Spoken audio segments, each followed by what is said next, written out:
One of the things I love about Pacifica is the fact that they're really hard workers, that they continue to push on even though they're injured or even though they're on their deathbed, they still want to get up and finish a task.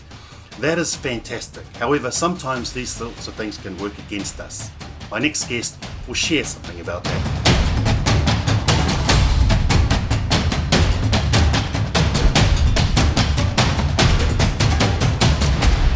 Whakalovatu, Tylah. How are you, madam? Morena, how are you? I'm absolutely marvelous. Thank you for spending some time with us on Pacifically Correct. Tell us a little bit about yourself. Where do you come from, my dear? Whakalovatu. My name is Tylah Ikinofo-Bovaird. I am a Palangi and Niuean on my mother's side. So I'm from the villages of Alufi and Mutalau. And yeah, I am a physiotherapist. So I've been a physio for 6 years, and recently I just opened my own business, which is Alofa Physiotherapy. I'm in Grey Lynn, out of a gym called Knoxfit. So yeah, that's a little bit about me. Oh, fantastic. And just a little secret, team, I've actually been attending her practice because of an old injury, and we're going to share a little bit about what happens with old injuries when you don't look after them properly. But the poverty report, sis, it was it indicated that Pacifica, we end up in hospital for things that we shouldn't end up in hospital for, avoidable visits. And you know as well as I do, and especially my parents' generation, they would never go to the doctors, or they'd never sort of not miss work unless their arm was falling off or their leg was about to be amputated, and only then they would go. Can you give us some advice in this modern age of what we can do, not only for ourselves, but for our children, to keep them out of hospital for those long periods of time? What can we do?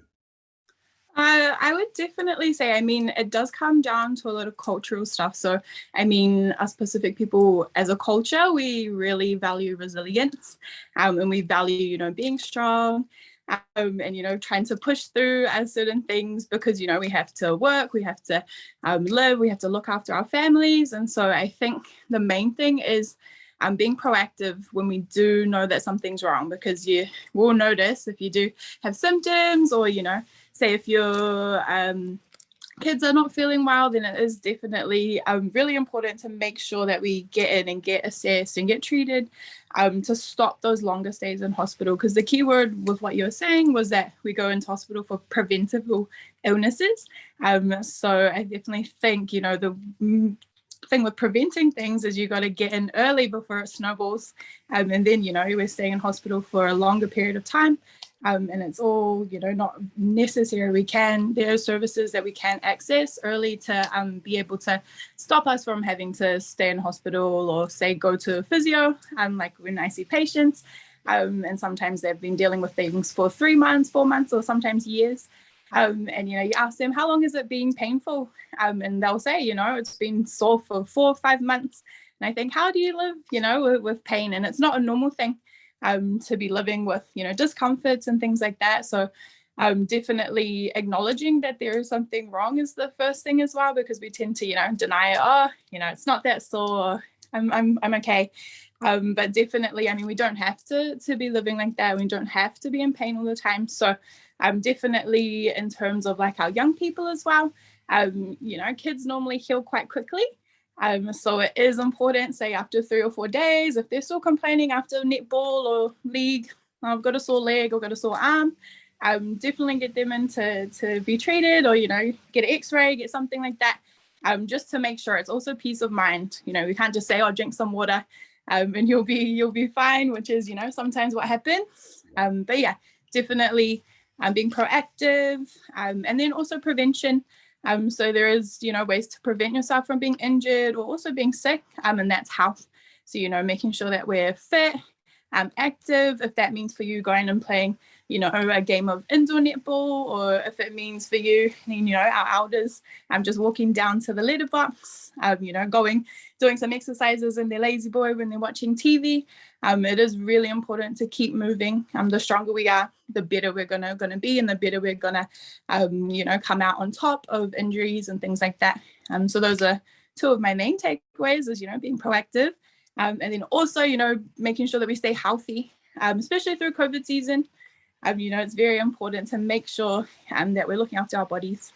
So yeah, those are my main things. Fantastic. And visits to the doctor for kids under 14, it's still free, isn't it? Yes, it is. So with our youth, there's lots of free services that you can access. I think lots of like doctors, dental, as we all know, until 18 is free. And then usually through some places in terms of like physio, they also have free services for children. In hospital, obviously, you can go in anytime you need. We live in a wonderful country, New Zealand, don't we? So thank you so much, Tylah. Some really gold nuggets, awesome stuff that you shared with us. I really appreciate your time. And I'll be seeing you at my next appointment. Now, just in relation to when you give somebody a prescription or you give somebody some exercises, what happens if they decide that they can't do them or they're just too lazy to do them? They should still turn up to the next appointment, eh? And I'm not looking at anyone in particular, eh? Yeah, I'm not looking at you, Nick, but definitely, I mean, it's better to keep accountable. So say if you haven't done something, it's, not good to ignore it and think, oh, I haven't done it, so I'm not going to go. It's better to, turn up, even if that means going and saying, oh, sorry, I haven't been able to do this. Sometimes the things that you get are a little bit too hard to do. So, it's good to reevaluate and go, oh, actually, I can't do that. And then you can get something different. So there's no use and just not addressing it. So definitely keep going. It's the main thing. Well, thank you so much for your time, Tylah. I really appreciate it. And thank you, team, to our Pasifika crowd that are watching again today. You've heard it from an expert. Let's look after ourselves. Let's look after our kids, because to do that is Pacifically Correct. Whakatailava, alofa atu, te pāsu koe.